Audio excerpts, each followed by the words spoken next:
They had to bounce back. I think looking at Chelsea, you're thinking there's more to come. They have not really started this season. Still got a very, very good, strong squad. But you need to get points on the board, particularly at the beginning of the season, to get that confidence going. So I think Tuchel will be absolutely delighted. One, they got the points, but how they actually achieved them was excellent on his behalf as a manager, and the players implementing what had to be done on the pitch. Any arguments with the 2 yellow cards? No, I don't think there's any case for that, really. I don't think Petrocelli would have got him off, those two. Yeah, he knows the reaction both times. You can see Gallagher there. Look, he knows he's caught him. He hasn't tried to do him there. He's just caught him there, look. And he knows now he's in trouble. He's got goal side now. He's been booked. You've got to play differently. Cucurella's the one. You watch Cucurella's reaction here. He knows. Look, he knows himself that he's put himself in trouble. He's put Gallagher in trouble there. Gallagher's just got to step aside. There's no dangers. Enough players getting back, and I think he has to go. And he's so disappointed. His home debut, full 90 minutes that it would have been, and he's got himself sent off. And I really felt for the lad because he's done well at Palace. You want him to come back and do exactly as he played at Palace in a Chelsea shirt. Now it's a frustrating start for him. Well, he apologised to his teammates after the game, didn't he? Because he left them in a pretty tricky situation. We're looking at when teams have had a player sent off in the first 30 minutes, how often they go on to win the game. And, only 23 occasions that has happened out of 138, only 16.7% of the time. So Chelsea were up against it at that point. Well, they were, and they needed the result. There was a bit of pressure on them. It wasn't like they're plain sailing at the top of the league or, there was some pressure. So they had to dig in, and I think Tuchel did excellent in the sense of how he changed things around. He went with a back 3 and a 5 to defend at times if Leicester come out on the ball because they've got enough offensive players to hurt you. But what he did do is, as we'll look into in a minute, he kept the 2 up front. And he had the 2 in midfield that he protected, but he kept 2 up front, so it occupies the back 4. Sometimes if you go 2 banks of 4 and a 1, the full-backs start coming and the centre-back comes into the play as well. But having that sort of 2 players to defend against, it's stopping them getting involved really too high up the pitch. And it worked excellent for Chelsea because that back 5 they're very, very good one-on-one defenders. Well, we'll take a look at what Thomas Tuchel did now. You see, as you mentioned, he brought on Azpilicueta for Mason Mount. Chalobah became that back 3. And he asked an awful lot from Reece James, the energy, and Cucurella up at the sides to make sure that he tried to make sure that Sterling and Havertz weren't isolated. These 2 tried their best to help the defence. How difficult is it in that situation to get the balance right between defending what you've got and trying to go and get that opening goal? That is the key to it. You've got to get the balance right. I've always said to my teams, if we go down to 10 men, defensively, it's not going to make much difference because their 2 centre-backs are going to be occupied. They're not going to bomb forward. They're not going to get themselves involved in front of the ball. They're always going to be behind. So they're not. It's like 9.5 players against 9 outfield players. You can deal with it. You can cope with it. It's when you get the ball, can you actually release the pressure? Can you get up the pitch? And that's where I think Tuchel was very, very shrewd, bringing Azpilicueta on at half-time for Mount and then saying to these two wing-backs, you're going to have to defend, but knowing they had the legs to get up to support the front 2. As you said, Leon, these 2, their job was to protect them. They weren't going to get in front of the ball. They weren't going to go ahead of the ball. It was about providing passes and protecting the back 3 when it became a back 3. If those wing-backs go and you did get caught, it was about protection then. And they never really got opened up by Leicester. Not many times at all for a team who had an extra player. Well, they didn't, and it was brave from Thomas Tuchel, as you said, especially considering I think his first defeat was a 5-2 defeat by West Brom at home when they went down to 10 men. So let's have a look at what he actually did for his team and how they went about playing the game. You see, straight from the beginning, there's your back 3. And they're wide, they're in positions to get the ball. We've got Reece James at the top of the field, already trying to think about getting into these positions. And 2 up top, which I thought was quite brave. Sterling, yes, came deep at times, but how often we've seen an extra midfielder being put into this position and making it a lot easier for Leicester. Chelsea didn't do that, did they? No, as I said there, normally if it's two banks of four and a one up top, these fullbacks become free and they can push down and close. But the fact that you've got two up, the opposite fullbacks are always thinking, well, actually, I can't leave him 1v1. I can't leave him 1v1. So you're actually dominating to a team that actually want to go on the front foot because they've got the extra player. Even when they've got the ball or haven't got the ball, they're forcing them to go into a back four. Whereas if there was one up, they could push right down on there and smother you and press you from right up the top of the pitch. They got that. They tried to press Leicester, but they got it dreadfully wrong in the midfield because that back four was pinned back. And for a team that have got a man advantage, Chelsea got out so many times. Leicester, they'll be looking at this Monday now, and they'll be hiding behind the sofas because the video will be shown and they'll be going, oh my word, what have we done here? Chelsea look like they've got the advantage and an extra man. They did. Well, I've stopped it here because when you're a team with the extra man, how can you allow Jorginho, the playmaker for the opposition, to be getting the ball in all this space? You've got a man extra. That one pass has took 4 Leicester players out of the game already, and from that, Jorginho was clever. He gets turned, and then. Obviously, he's a player with quality, but just look at the reaction of these two players. Raheem Sterling running in behind, Kai Havertz running in behind, saying, come on, we're going to make the pitch big. Yep. We're going to make the pitch as easy for us to receive the ball as possible. And because of that, Castagna gets sucked in, and Cucurella and Reece James all afternoon. One of the sides for Chelsea always had loads of space. But if you look at this position that Sterling's picked up, if there's one striker up there, the fullback pushes down on Cucurella. He can't do because Sterling's drifted onto the fullback and he's allowed the centre-back to be spare. He's marking and the left-back's on the other side of the pitch. But he's having to deal with Sterling. He's unsure. Now it creates the space. And that's where Chelsea were really cute, getting the opposite side of the pitch as well, Leon. Good wing-back players in these areas, you've got to be level. You've got to be almost level, waiting to see how it develops so that you can get back if they give the ball away, you're not too far up and you're not too deep where you're not engaging. So they actually got that right. Even though they're down to 10 men, they've still got their wing-backs in positive positions as if they were at 11 men. And I thought they did it really well. But Leicester, the space that we just shown there, sacrilege to be extra player and allow the midfield man to turn with 30 yards of space. Would have loved that in midfield. Wouldn't we? Just, were you impressed with Sterling's movement on this occasion? Yeah, you think that's where he's going to go. You think he's going to make that little blindside run in behind the fullback and go into that channel. Quite often he does that. Yeah, he does, yeah. But what he does here, as Cucurella gets it out of his feet, he stops and he just goes on the inside, on the back and pulls away.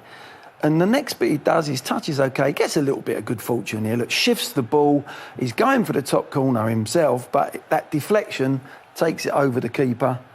And they get a little bit fortunate there. But it's great build-up. When you think that ball was on the edge of their penalty area, and now they're on the edge of Leicester's penalty area, within 3 passes, and they've scored. And that against 11 men is absolutely fantastic. Well, it was brilliant, and it was all forward passes, it was all getting turned, and it was all using energy. I mean, look, we've spoke about how they took advantage in those wide areas, despite having a man less. If Raheem Sterling would have chosen to make that pass, Reece James has got a great opportunity. They didn't need him. They played really well and forced this opening goal. But this was Chelsea going forward. But look how well they were organised defensively. They were happy to get back into positions. They were happy to be brave. Just highlighting the back three. There's your wing backs, the 2 holding midfielders we've spoken about that one behind the ball. Raheem Sterling in a good position to either, if he wants, get back and defend, but in a great position to go on the counter attack. But as we watch that there, what I said earlier, when you're a team with a player down, don't worry too much. We can cope with that, especially in a back 5, because look, Leicester's got 3 players really not actually going to hurt you. So in many ways, Chelsea have got 8 versus 8, 8 versus 7 even. So you can cope and deal with that. It's up to your opponents with the advantage in their players to actually come and play wide and stretch you and open you up. Leicester made it very easy for Chelsea, but you're absolutely right. There's the 2 midfield players in there, key. There's no distance between them and their back 5, and that was perfect defending. Sterling drops in to make a nuisance of himself in there, and then when they win the ball, they're looking to break quickly. Yeah, Leicester would have been better getting people into these positions, making forward runs, but they didn't. So Chelsea did take advantage, and they were aggressive when the ball came into these areas. They weren't passive, just being in position. They allowed Leicester to have it, but as soon as the ball was played into a position where they felt they could win the ball, look how well organised they are, moving the ball around. Forward pass, can somebody step in? Yes, absolutely. Brilliant from Loftus-Cheek there, great strength. And the first thing, forward pass. How important is that? It's important, but Evans is poor there. There's no danger behind him. There's no Chelsea player in touch. He's got to go tight. And he's got to go tight when actually Leicester had the possession of the ball. He's got to defend when you're in attack, when you're in possession. But look at, he backs off and he lets Havertz turn.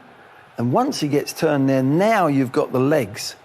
Cucurella starts to go, Sterling starts to go. And if you've got pace, you can turn that into a fantastic counter-acting football. Well, they certainly have pace, Chelsea. Yeah. We see them getting forward so quickly. They only need 3 on this occasion because of the speed at which they attack. This is a beautiful ball, isn't it? Right into the path.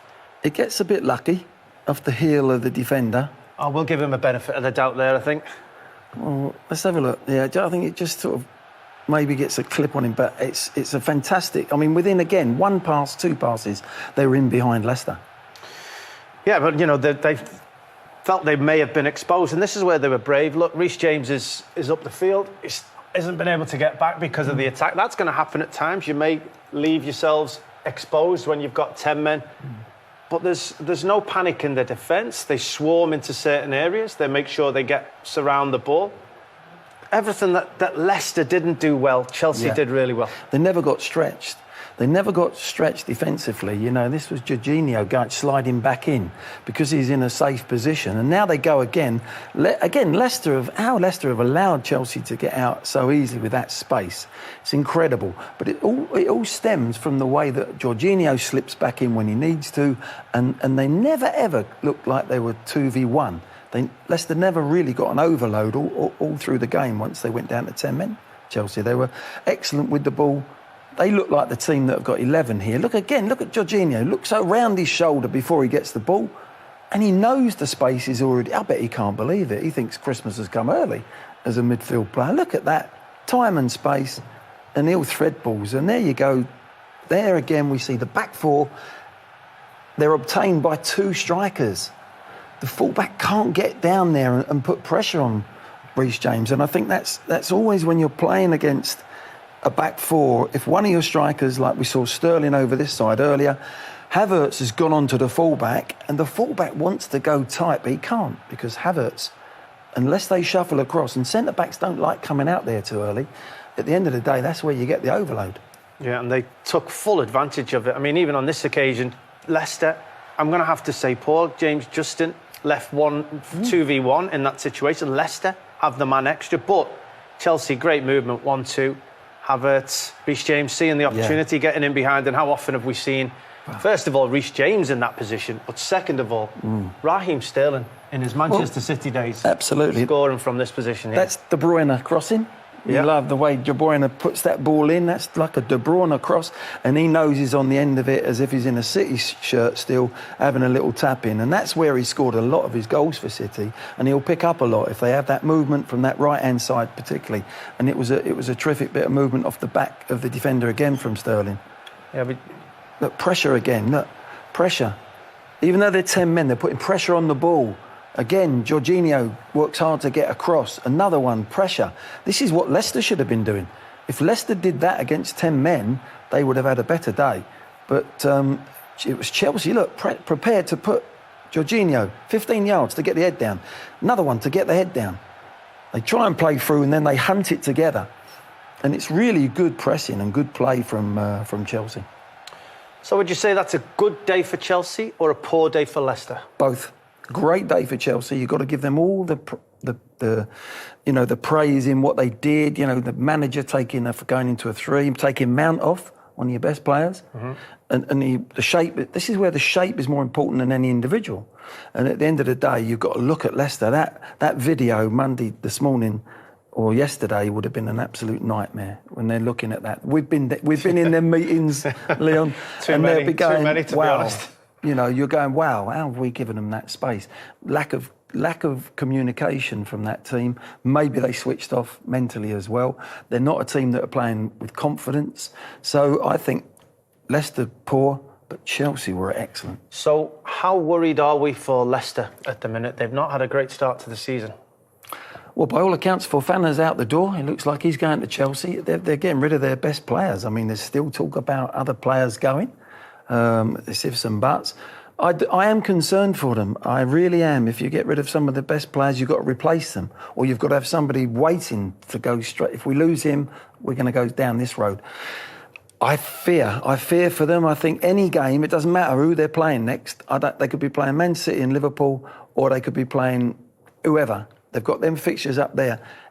The next game for Leicester is going to be tough for them, mentally. That next game is Manchester United at home. They've already conceded 10 goals this season, 2 up at Brentford on the opening day, playing well, and they've not really recovered from that.